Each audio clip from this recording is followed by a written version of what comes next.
Então, a gente finalizou hoje de manhã no versículo de 2 Coríntios 8, verso 9, e eu queria que você abrisse lá, a gente vai dar continuidade. Mas pastor, eu não estava aqui de manhã, mas está gravado no YouTube a pregação de manhã. Então você assiste de manhã, que vai dar sentido, ou vai dar substrato ao que está sendo vendo hoje. Mas eu só posso assistir se eu tiver assistido, eu só vou entender? Não, você vai entender o que está sendo falado hoje, mesmo sem o culto da manhã, mas se você assistir o culto da manhã, vai ser melhor e vai ser mais abençoado, amém?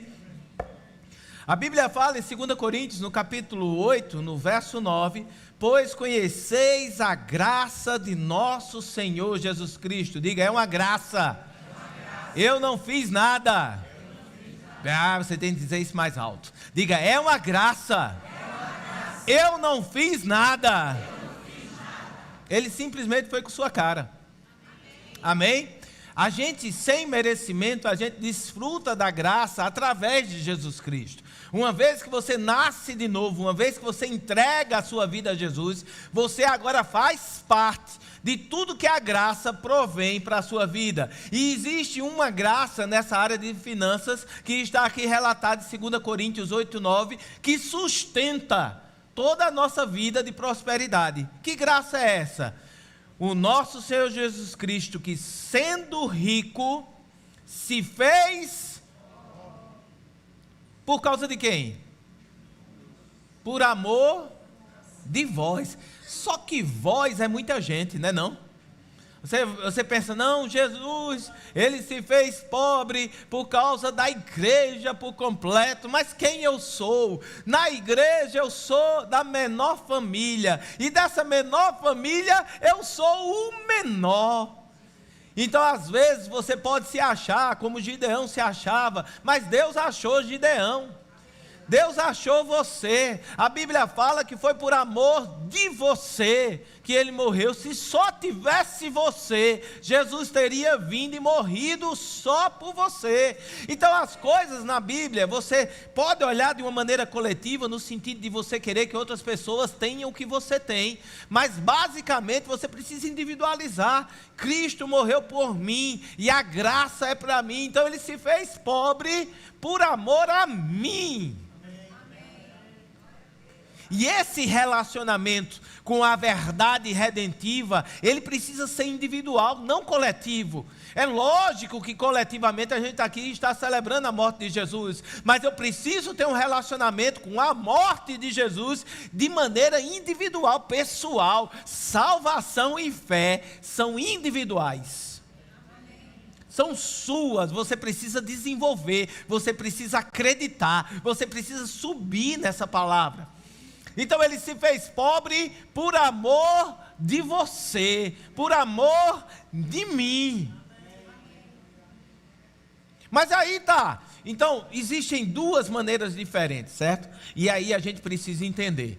Existe a identificação com o problema e nossa capacidade, a gente não consegue, de alguma maneira, identificação para a mudança. Preste atenção no que eu quero dizer. Tem gente que ama tanto o pobre, que se faz pobre para morar junto com ele e assistenciar.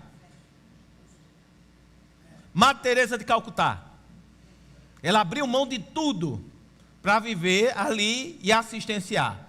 É até onde a gente consegue chegar na nossa humanidade. Na nossa humanidade, a gente, por empatia, a gente consegue chegar e identificar tanto com o problema, com a causa, que a gente quer morar junto e viver junto. Isso é abnegação, isso é louvável, não estou dizendo que não é. Só que Jesus, ele se identifica conosco na pobreza, não para ser pobrezinho com a gente e vir morrer com a gente na pobreza. Ele se identifica conosco na pobreza para nos colocar na posição que ele tinha de riqueza. A identificação de Cristo é substitutiva. Ele sabia quem nós éramos, ele sabia que nós éramos pobres. E a gente vai entender o que é ser pobre. Ele sabia que você era pobre, que eu era pobre, e ele assume a nossa condição de pobreza para nos colocar na condição dele de riqueza. Ele, sendo rico, se fez pobre por amor de vós, e o versículo continua, para que, pela sua pobreza, nos tornássemos ricos. Não é uma questão de empatia, de ele ficar pobrezinho junto com a gente, porque ele tem empatia. Não, ele libera poder substitutivo. Ele nos tira daquela condição, nos coloca na condição dele e ele assume a condição de pobreza. Me faz pensar duas coisas. Vamos lá. A primeira é, a condição de pobreza não é ocasional. A nossa condição de pobreza é secundária a algo. A gente estava preso a essa condição de pobreza por causa de algo que precisou ele morrer para nos liberar. Era como se fosse um preço que deveria ter sido pago, que precisava ser pago, para nos tirar daquela condição. Não era uma coisa ocasional. Ah, pastor, mas no mundo tem pessoas ricas e tem pessoas pobres. Tem. Agora, no ponto de vista de Deus, aquele que tem casa na praia, iate, barco, carro, viagens internacionais de primeira classe, tem muita gente vivendo assim que Deus olha e diz é pobre. Deus olha a riqueza de uma maneira diferente. Sabe qual é a descrição de riqueza? É a descrição que Paulo fala. Eu aprendi a ter dinheiro no bolso, não ter dinheiro no bolso, ser honrado, não ser honrado. Eu aprendi a estar por cima, estar por baixo. Tudo posso, independente da situação, naquele que me fortalece. A definição de riqueza para Deus é no começo do capítulo, que você, se você não assistiu, você vai ver no livro, livreto, e-book, apostila, você vai ver ali no livreto, ou você vai ver numa das ministrações anteriores, é a condição dos macedônios, que em meio a muita prova, não se deixaram ser definidos por aquilo que estava por fora, mas foram definidos pela graça. É o alvo que a gente quer chegar, sermos definidos pela graça.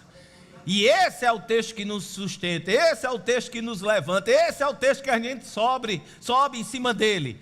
Porque não adianta, meu amigo, não adianta, meu irmão, não adianta, ó povinho de Deus, você querer ser algo que você não tem um texto para lhe sustentar. Não queira ser algo que alguém um dia testemunhou para você que é possível. Suba em cima da palavra. E na palavra ela forma o seu ser. Na versão A Paixão, esse mesmo versículo de 2 Coríntios capítulo 8, no verso 9, diz assim: pois você experimentou a graça extravagante do nosso Senhor Jesus Cristo. A paixão é assim, rasgada, né? É apaixonada demais. Aí eu sou apaixonado pela versão A Paixão, porque ela é apaixonante.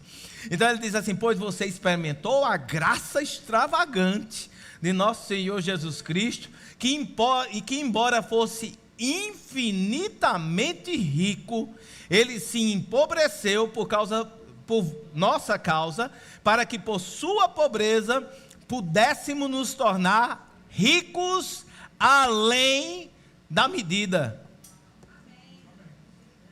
Uau! É ou não é? É. Tá não. Saí da frente. Eu posso voltar? Tô brincando. Tá aqui na tela. Gente, além da medida. Sabe que isso me passa uma ideia? Sabe qual é a ideia que isso me passa? É que na nossa força a gente não conseguiria chegar onde Jesus nos colocou. Na nossa força, na nossa capacidade, por melhor que você seja, você não consegue chegar nessa posição que Jesus te colocou. Então a gente, só por nascer de novo, por causa da graça de Jesus Cristo, a gente já parte na frente um bocado. A gente já está no lucro. Na versão A Mensagem, esse mesmo versículo fala assim: vocês conhecem a graça generosa do Senhor Jesus Cristo? Ele era rico, mas deu tudo por nós. tornou-se pobre para que nós nos tornássemos ricos. Ainda bem que isso é a Bíblia que está falando. Porque qual é a moda gospel? O que é ser humilde gospelmente falando? Eu sou um vermezinho, coitadinho de Jeová, pobrezinho, de maré de si. Não é verdade? Essa é como se a gente emocionasse Deus. Porque o nosso alvo sempre dar uma boa condição para os nossos filhos, para a nossa casa, para a nossa esposa. Não tem nada de errado você querer dar uma boa condição para a sua casa. Qual é o erro? Existe alguma coisa errada em pagar suas contas? Existe alguma coisa errada você ter uma coisa boa para se alimentar? Uma boa comida, uma boa cama, um bom lugar? Tem alguma coisa errada nisso? Não tem. Todos nós queremos, mas parece que ser humilde para Deus é o seu pobrezinho de maré de si, porque Deus vai ver que eu sou humildezinho e vai me dar alguma coisa. Mas Ele olha só, eu falei isso de manhã e eu faço questão de repetir. Tem gente que na sua oração está querendo convencer a Deus que merece. Senhor, olha para mim, ouve, Senhor, as palavras de afronta, escuta, ó Deus, o que o inimigo tem levantado contra mim. Não é? A oração é uma oração de coitadinho. Ó Pai, eu sou tão pequeno, eu não posso, eu não tenho, aí eu não vou. A oração de coitadinho. Só que quando Deus está ouvindo a tua oração, Ele está olhando para você na lente de Cristo. Deus nunca olha para você como a criatura velha que você era. Uma vez em Cristo, quando Ele olha para você, Ele vai olhar pela lente de Cristo. E quando Ele olha pela lente de Cristo, Ele vê mais do que vencedor, próspero, abençoado, alegre, feliz, sarado, curado. Essa é a lente de Cristo. Aí você está falando assim: Senhor, olha para mim, coitado que sou. Ele, espera aí, eu não estou vendo. Quem é esse coitado que você está falando? Porque existe uma dissonância daquilo que você fala e como Deus te vê. Você está dizendo não posso, e Deus está olhando para você pela lente de Cristo. Ele, tudo você pode naquele que te fortalece. Então a nossa oração para comover Deus, ela não passa do nosso teto, porque Deus não consegue nos identificar. Deus até quer ajudar. Deus, cadê esse pobre coitado que tu está orando que eu não consigo encontrar? Você percebe? A Bíblia está dizendo que nós somos, por causa dele, ricos.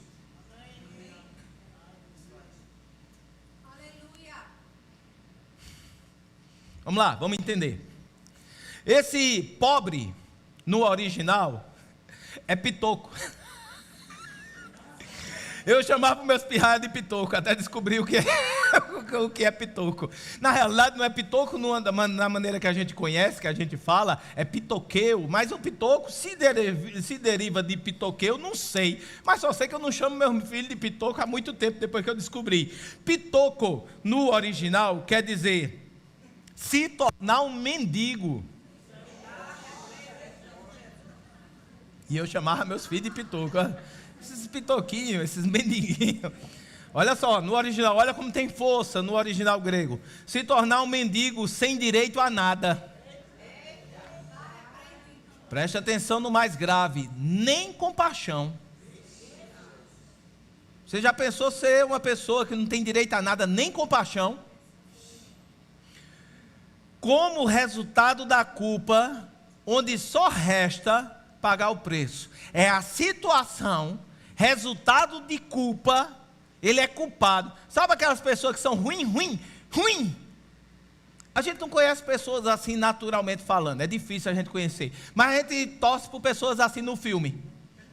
Qual foi o último filme que você assistiu que você disse, mata esse infeliz, mata isso aí, que você acabou chateado porque o cara ficou vivo?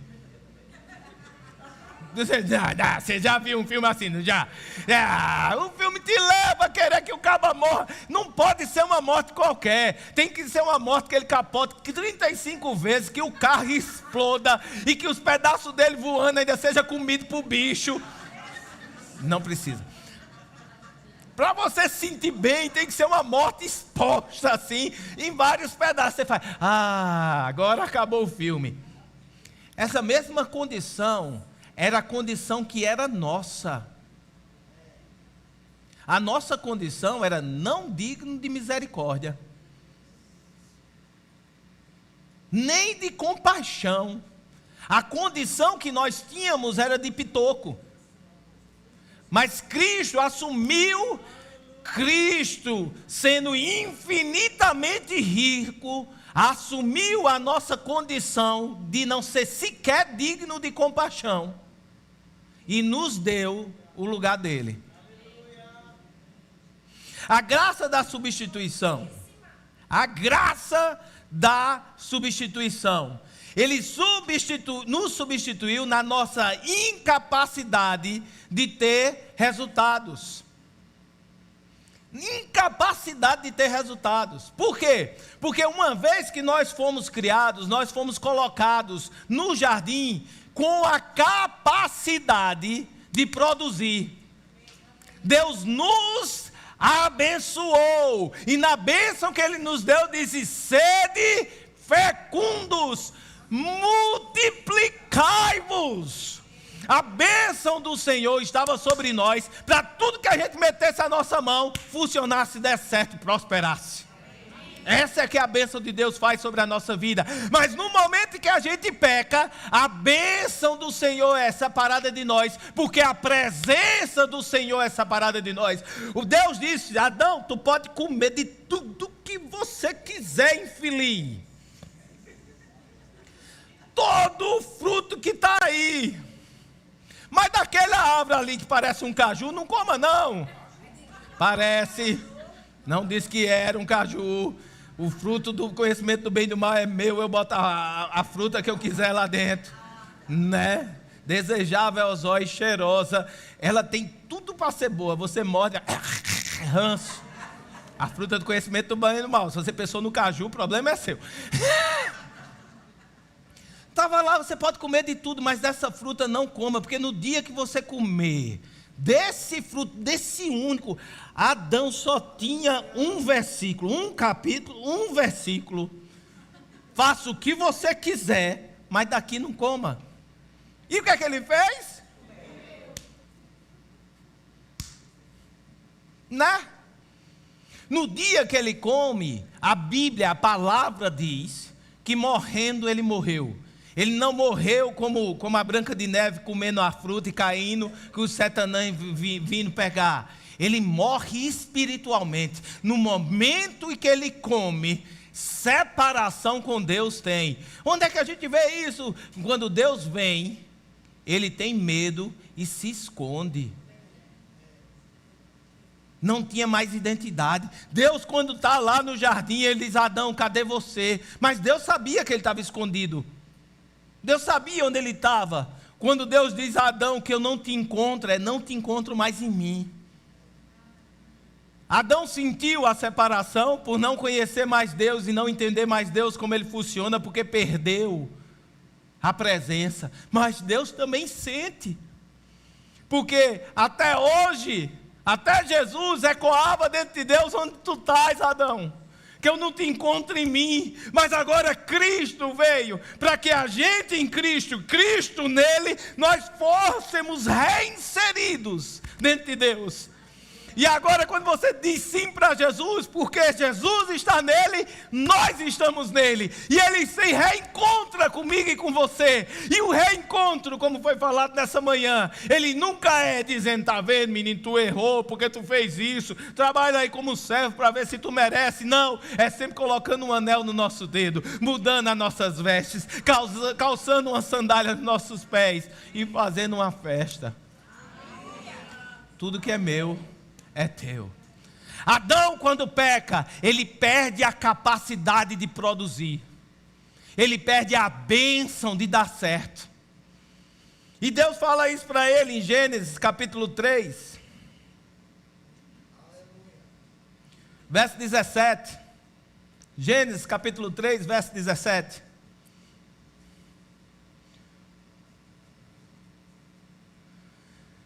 E a Adão disse, é engraçado que muitos leem isso e pensam que é Deus amaldiçoando Adão.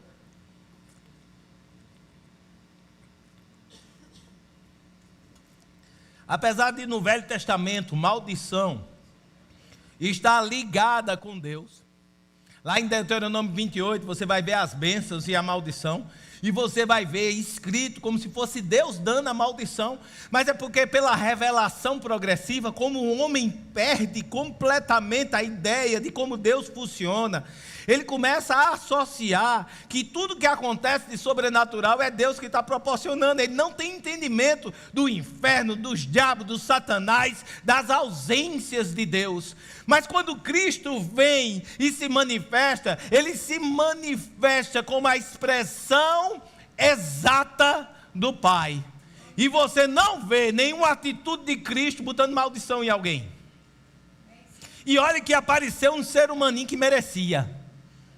Tem uns 3 ou 4 que eu tenho vontade de botar uma maldição se eu pudesse, mas você não vê Jesus amaldiçoando, muito pelo contrário, na cruz pregado. Na cruz pregado, com todos os pecados nas suas costas, ele sentindo o peso do inferno, ele olha para os seus acusadores, ele olha para aqueles que estavam tirando onda, cuspindo nele, que estavam de alguma forma debochando, dizendo: cadê? Se tu é filho de Deus, desce daí. Ele olha para os romanos, a representação máxima da opressão. Ele olha para os líderes religiosos que estavam lá satisfeitos porque o mataram. Ele olha para aquela multidão ignorante que há uma semana estava dizendo: Hosana, o que vem no nome do Senhor, e agora estava lá jogando coisa, cuspindo nele. Ele olha para aquilo tudo e ele diz: Senhor, perdoa-os, eles não sabem o que fazem. A expressão exata do Pai não amaldiçoa. A expressão exata do Pai abençoa. Você sabe uma boa definição de maldição? A ausência de Deus. Onde Deus está, a bênção dele está lá. Agora, nossas escolhas nos levam para caminhos onde Deus não está. E eu vou dizer um negócio, meu amigo e minha irmã, meu irmão e minha irmã, nesses lugares onde Deus não está, tem maldição. Que você tenha certeza que aquele caminho que você está, Deus está junto com você. Tenha só essa certeza. Como é que eu tenho essa certeza? No Espírito. O Espírito vai te conduzir a lugares onde a presença de Deus é real. E a bênção dele nos acompanha. Aí Deus aqui não está amaldiçoando Adão. Deus está dizendo: tu escolheu, né, menino? Deixa eu te explicar o que quer dizer a tua escolha. Aí você dizia: mas Deus não podia ter explicado antes. Quer explicação melhor que vai morrer?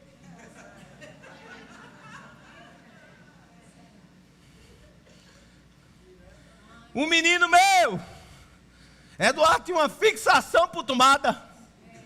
Ele teve que comprar aquelas tampinhas de tomada. A tampinha, não é de Deus aquelas tampinhas. Eu sei que o propósito dela é ser difícil tirar, mas não precisa ser impossível tirar. Uma vez que você tampava com aquele negócio ali, aquilo estava fadado, aquela tomada nunca mais funcionar, porque ninguém conseguia arrancar aquele negócio. A gente comprou as tampinhas para colocar lá. Mas para um menino, uma criança, eu vou dizer: filho meu, não colocai-vos a mão dentro dessa tomada, porque uma energia está aí disponível, ela passará pelo teu corpo, fará terra, fio terra, e ela procurará para se dissipar, e à medida que ela passa por você, danificará as suas células, como se fosse uma queimadura, poderá ter uma parada cardiorrespiratória. O menino, é você falando isso e ele cutucando: como é, pai, como é? A informação que você você dá, se botar o dedinho aqui, vai encontrar Jesus. Vai morrer. Essa foi o que Deus passou. Só que Adão botou o dedo na tomada. E agora Deus está explicando. Botou, comeu, deixa eu lhe explicar o que é que acontece. Visto que atendesse a voz da tua mulher, que antes era assim, mas hoje é uma bênção a tua mulher. Conselho sábio. Aleluia, mulher de Deus, coração rendido. Viste que atendesse a voz da tua mulher e comesse da árvore que eu te ordenara não comesses, maldita é a terra, porque eu, Deus, estou amaldiçoando, por tua causa. Na esfera de autoridade, Deus deu autoridade para Adão para cuidar da terra. Era ele o responsável por manter a bênção. Uma vez que ele escuta o Satanás e age por causa de uma fala do inferno, ele não escutou a Deus e ele não multiplica o que Deus multiplicou. Queria multiplicar. Então agora a maldição veio para a terra por causa de Adão. E agora, porque a terra é maldita, em fadigas, cansaço do suor do teu rosto, obterás dela o sustento durante os dias da tua vida. Verso 18, ela produzirá também cardos e abrolho, coisa que não presta para comer. Só bode que come carne e abrolho não presta. Cardos e abrolho, e tu comerás a erva do campo, no suor do teu rosto comerás o teu pão, até que tornes a terra, pois delas foste formado, pois tu és pó, e ao pó retornarás. A consequência do pecado é falta de produtividade. A gente trabalha e não consegue produzir, não consegue atingir. Na realidade, é a grande roda da falsa fortuna, porque sempre vai ter alguém nas manchetes que eu digo, um dia eu chego lá, um dia eu vou ser assim, um dia eu vou ser melhor, um dia eu vou ter isso, um dia eu vou ter aquilo. É sempre esse negócio, para o quê? Para ter a cenourinha na frente da gente e a gente continuar andando, eu vou chegar. É falso o sentimento do mundo de se dar bem. Cada vez mais a gente vê que esse glamour todo que está lá fora é tudo com comprometimento. Uma mentirinha, um impostinho aqui que a gente não paga, um juizinho aqui que é amigo da gente.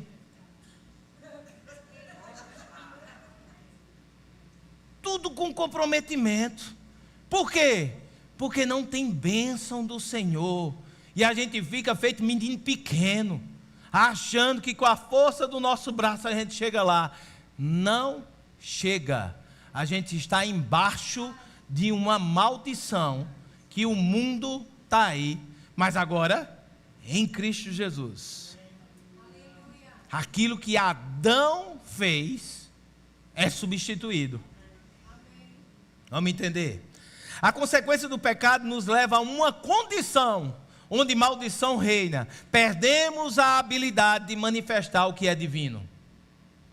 Deus sempre vai iniciar alianças com o objetivo da bênção poder chegar até nós, por parte dele, sempre ao nosso favor. E é por isso que ele tem, biblicamente, várias alianças sendo formadas. Com que intuito? Relacionamento e que a gente manifeste o propósito de criação. Agora, as alianças vão crescendo em revelação, até que, em Cristo Jesus, a plenitude dos tempos.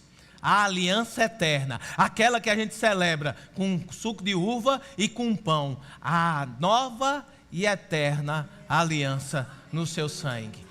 A aliança de Cristo é para dois motivos: recuperar a posição original e o relacionamento com Deus.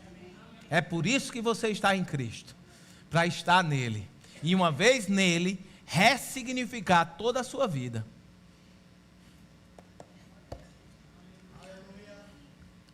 A obediência dos estatutos está relacionada a aspectos que vivíamos de forma natural antes da queda. E agora nos parece estranhos devido à natureza corrompida. São valores eternos.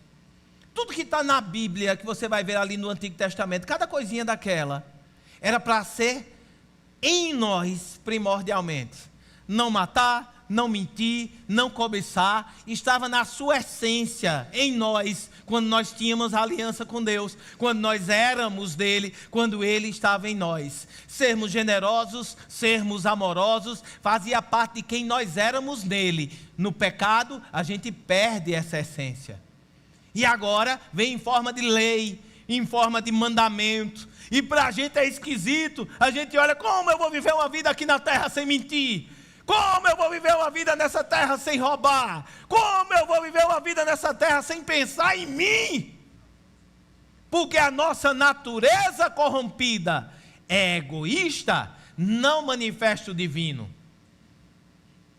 A lei veio para mostrar que você tinha alguma coisa muito errada conosco, e a gente precisava de redenção. Mas Cristo Jesus veio para restaurar rios dentro de você, um fluir diferente, um se direcionar diferente. Agora, essas coisas que sem Cristo era tão estranha e tão esquisita, começa a fazer parte de quem nós somos. A gente começa obedecendo, a gente começa não mentindo, segurando para não mentir, rapaz. É ou não é? Nascido de novo? Ixi, misericórdia, posso mentir não? Nem mentiria branca. E é bom que quando você nasce de novo e começa a aprender isso daqui, você fica até chato, né? Ei, tô bonita? Tá não, tá feia.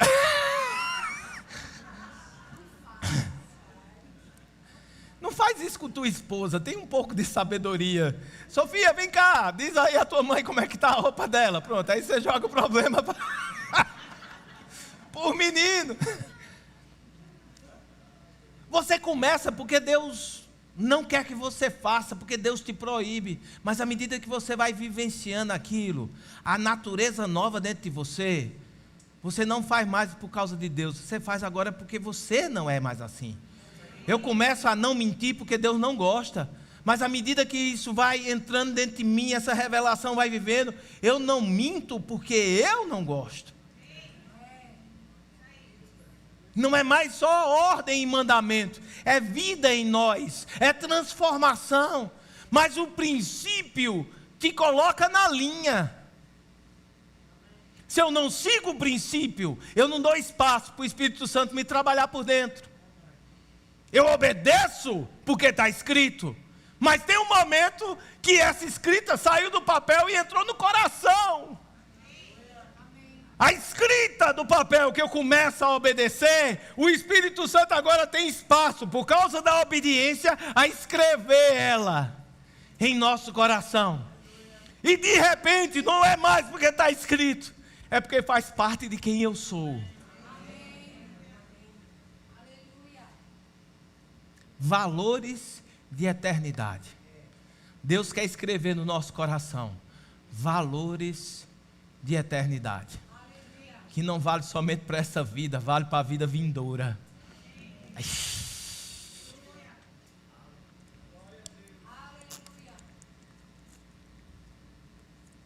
Vamos viajar. Você já pensou em atos de significância que escreve o seu nome na história? Vai lá, nome de rua. Tem gente que faz coisas que são tão importantes que tem nome de rua em homenagem a ele, não é não? Tem rua que a gente nem sabe quem foi o indivíduo, mas a rua está lá, né? Rua Marechal, Avenida Marechal Deodoro é avenida, não é rua, né? Rua Tenente Brito, quem foi esse Tenente Brito? Ninguém mais sabe. Mas sabe que ele deve ter feito alguma coisa para ter uma rua do nome dele. Aí a gente sabe a importância do ser humano, é saber quantas ruas tem em quantas cidades, e se é uma rua, ou se é uma avenida, ou se é uma ruela. Aquilo que você faz, vai ganhando. Quem sabe você vai fazer alguma coisa que até uma praça vai sair no teu nome com um busto. Olha, já pensou? A Praça Tony Anthony! E o busto dele assim em cima dele.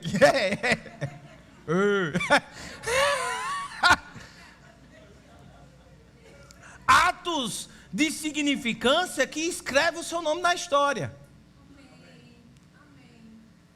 A Bíblia, ela nos condiciona a viver uma vida que os atos de significância não tem mais significância somente na história, mas tem significância de eternidade.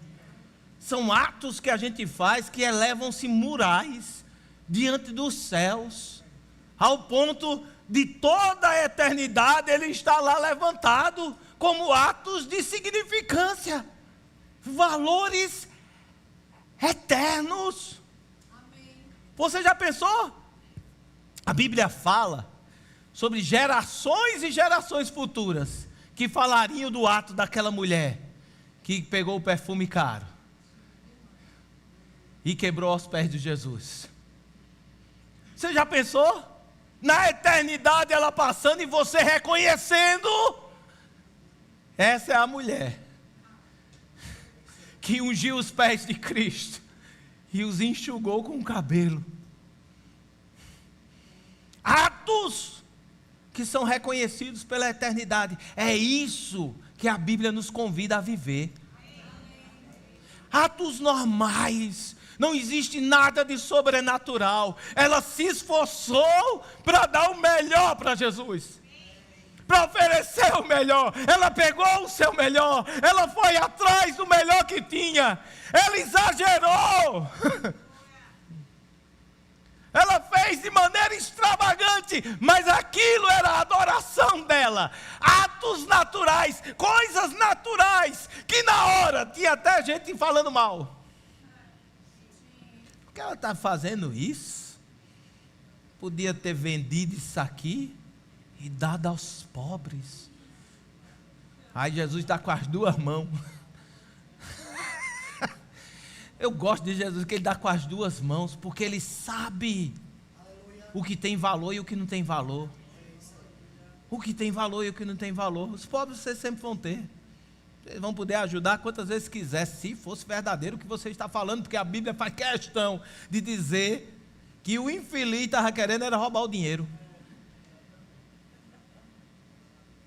Faz questão de relatar. E Jesus dá com a tua mão, os pobres tu tem. Tempo sempre aí vai ter. Eu só estou aqui nesse tempo. O que ela fez está registrado.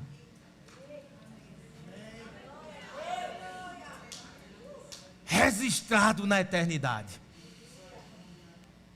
Aí pense como quiser. Diz, pastor, vai ter praça com meu nome lá em cima? Não sei. Vai que.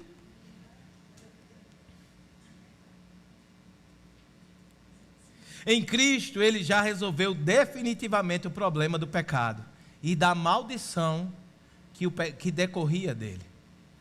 Em Cristo, o problema da maldição foi resolvido. Então, a falta de produtividade que a gente tinha, ele levou sobre si, para agora você ser uma bênção. Agora, vem cá, gente, pelo amor de Deus, se nem tu é convencido que tu é uma bênção, se tu que é tu que é dono de tu, que está aí dentro de tu não acredita em tu, quem vai acreditar em tu? Mas pastor, quem eu sou? Diz, pela Bíblia, abençoado, já bate aí. Pela Bíblia você é a bênção de Deus em manifestação. Pela Bíblia você é o ponto de contato dos céus. Pela Bíblia você está assentado à destra de Deus nas regiões celestiais em Cristo Jesus. Pela Bíblia Ele já te deu toda sorte de bênçãos espirituais nas regiões espirituais. Pela Bíblia você é nação santa, povo de propriedade exclusiva de Deus. Esse é quem é você.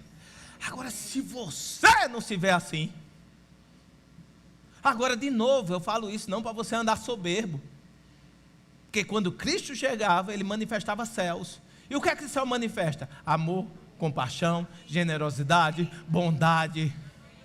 Os céus vê pessoas. O céu tem a capacidade de você deixar de olhar para o seu umbigo e olhar para aqueles que estão ao seu redor e ver pessoas. E se você é rico, você sabe qual é o maior prazer de um rico? Mostrar que é rico.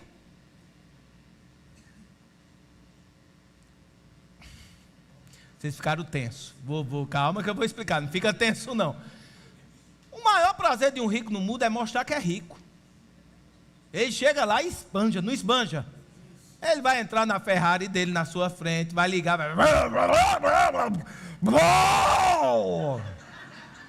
vai mostrar que é rico, meu amigo. Isso no mundo dos valores corrompidos. Você sendo rico em Jesus, sabe qual é o maior prazer de você sendo rico em Jesus? É mostrar que é rico, suprir uma necessidade, estar atento a oportunidades. Meu amigo, minha irmã, meu irmão, vai aparecer tanta oportunidade para você, quando você começa a se conscientizar que você é rico, vai abrir tanta porta para eu receber, não, para você dar. Vai aparecer tanta porta para tu dar, tanta pessoa para tu semear, tanta pessoa para tu ajudar. Por quê? Porque tu é rico. Agora, quando a gente não faz? Porque a consciência da falta está lá.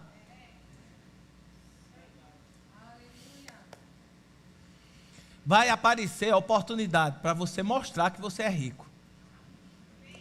Agora, se na oportunidade aparece, você dá o passo para trás e ei.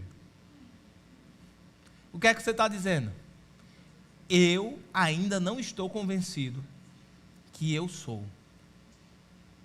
Todo passo para trás que você está, você testifica que você ainda não está convencido daquilo que você é. Vou falar rindo.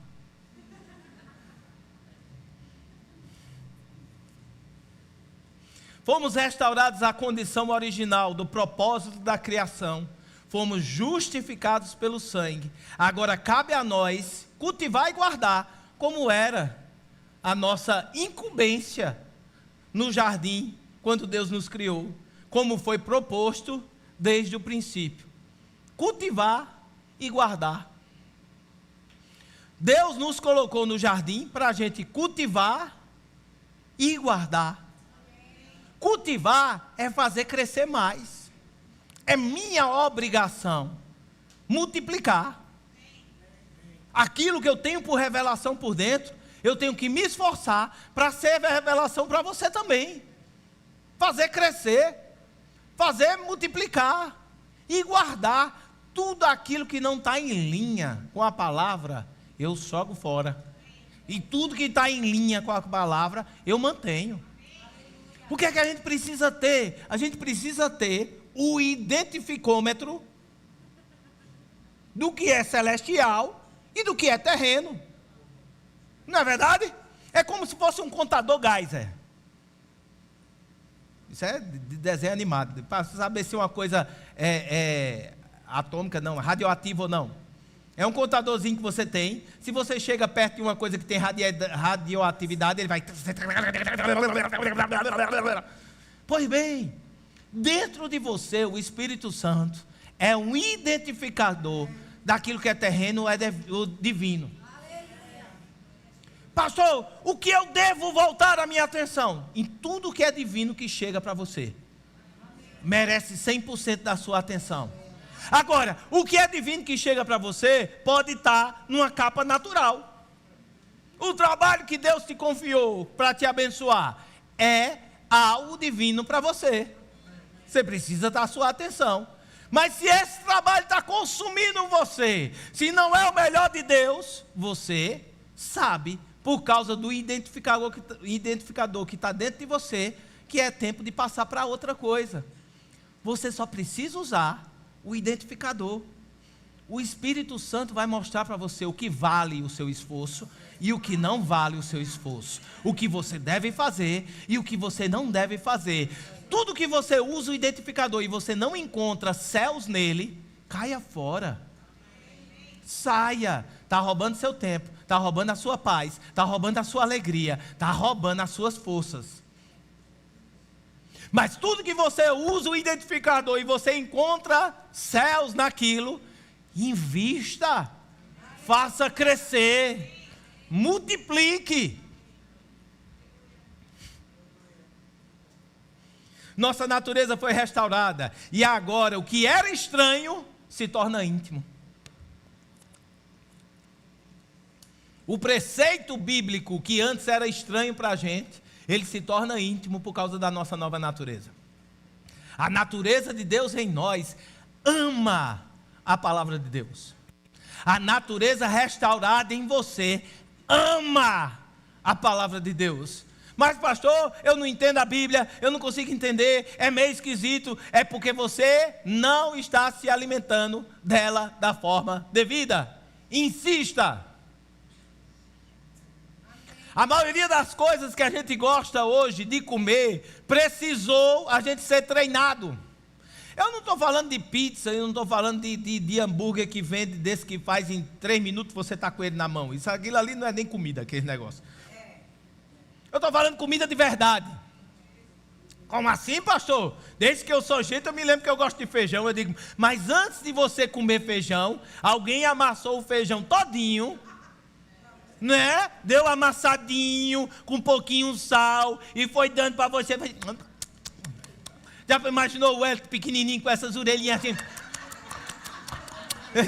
Né? Comendo feijão amassadinho. Olha, que coisinha linda, vê?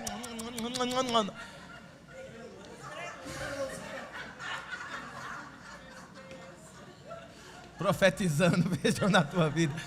Você já pensou? Porque alguém gastou tempo com você, para você degustar, e você aprender a gostar de coisas. A mesma coisa quando a gente nasce de novo. Você for mergulhar em Deuteronômio, nascido de novo, você vai dizer, meu Deus, ai, eu nasci de novo, pastor, eu estou lendo Apocalipse. Eu digo, meu, misericórdia, segura. Vai chegar o tempo. Começa com João. Vamos lá, João, e o verbo se fez carne e habitou entre nós. Amém? Vamos devagar. Vamos tomando leitinho, vamos se acostumando ao paladar. Mas deixa eu dizer um negócio. Se Bíblia é enfadonho, você ainda está nessa jornada de aprender a receber coisas que são fundamentais. Bíblia, ela precisa ser alimento diário. Alimento diário. Você precisa gostar, criar gosto pela sua Bíblia. Muito pelo contrário, você tem que botar despertador para poder largar. Eita, chegou o tempo, se eu não for, eu vou chegar atrasado. Entra no carro, em vez de botar... E o presidente fez isso, que o negócio, os impostos, e a guerra, e o negócio, e a gasolina, e o negócio vai subir, vai descer, vai não sei o quê. Em vez de ficar escutando isso que vai endoidar a sua cabeça, mete a Bíblia falada. Deixa a Bíblia falar o seu coração. Eu não sou definido pelas coisas lá fora. A graça que me define. E para a graça lhe definir, ela precisa que você esteja cheio de palavra. Sem palavra, sem substância, você não chega lá. E a sua natureza restaurada, você está pronto para receber. Pronto para receber. Pronto para o que era estranho, ser íntimo. Ser íntimo. Como é que eu começo, pastor? Obedecendo. Começa obedecendo. Começa, Deus falou. Para mim não era, mas porque Deus disse, agora é. Não é verdade? Faz igual o cara do Alto da Compadecida. Não gosta de matar padre não. Mas o chefe mandou. É o Alto da Compadecida. Nada contra o irmão.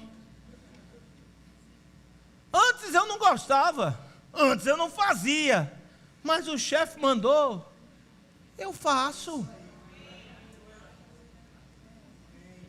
Qual é o grau de entendimento que a gente precisa ter para obedecer uma ordem. Não, pastor, eu não gosto muito desse negócio de obedecer ordem, eu me sinto coagido. Eu digo, beleza. Digamos que a gente está andando dentro de uma área mais pesada aqui do Recife que tu não conhece. Né? Ali não precisa, né? Eu ia dizer. Não precisa. Está andando por uma área do Recife que eu sei que é um pouco mais pesada. E você não conhece. Eu digo, cara, a área aqui, fica ligado, que aqui não é tão tranquilo. Quanto a gente foi para Goiânia, as pessoas de 11 horas da noite caçando Pokémon com o celular assim, sabe? Andando com o celular no meio da rua assim. Eu digo, homem, tá de noite. Ele disse, não, pastor, aqui é tranquilo, não tem essas coisas não. Aí eu digo, meu Deus. Assim, ó, caçando Pokémon, é com o celular assim, falando, não, que não sei o quê. 11 horas da noite no meio da calçada. Eu digo, oh, meu Deus do céu, Jesus.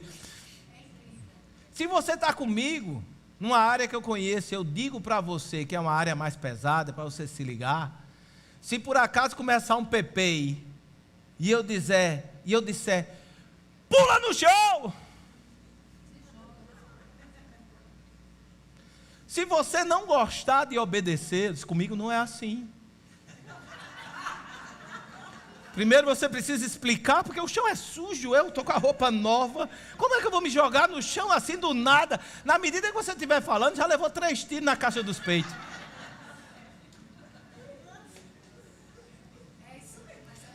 A obediência, ela obedece e depois tu entende. Pula no chão, pula no chão. Aí quando você está lá no chão, você olha para mim e diz, por quê?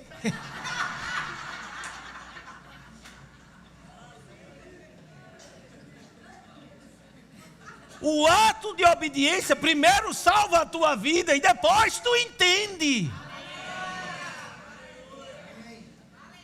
O princípio é esse. Saiba que tudo que Deus fala, na sua essência, se tu escuta pela primeira vez, para tu vai ser estranho.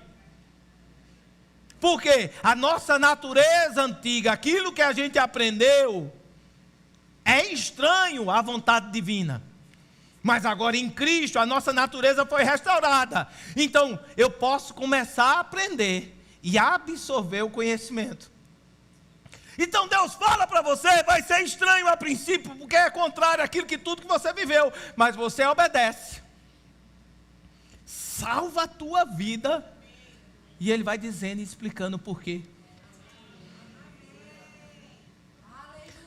Está vendo essas coisinhas passando assim?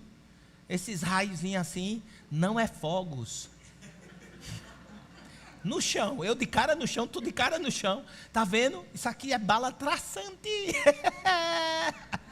Esse babou, bebê, babou. Não é São João. Você vai vendo pelo resultado. Deus vai fazendo e vai te mostrando o porquê.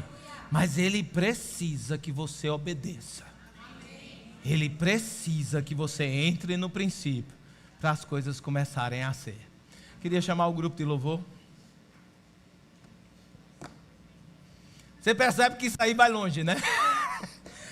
A gente está em 2 Coríntios 8, 9. A gente vai até o capítulo 9 inteiro. Então ainda vai render esse negócio, vai ter muita coisa. Vai acompanhando junto da apostila, livreto, livro, e-book, queira chamar como você quiser. Vai acompanhando por ali, e a gente, a cada medida que eu tiver aqui, eu só vou subir para falar sobre isso agora, até a gente acabar, e vai entrar dentro do seu coração, assim como está entrando no nosso, amém? A gente está crescendo nessa palavra a cada dia, e Deus está nos ensinando cada vez mais. Você pode ficar de pé, eu quero orar pela sua vida. Glória a Deus, glória a Deus, glória a Deus.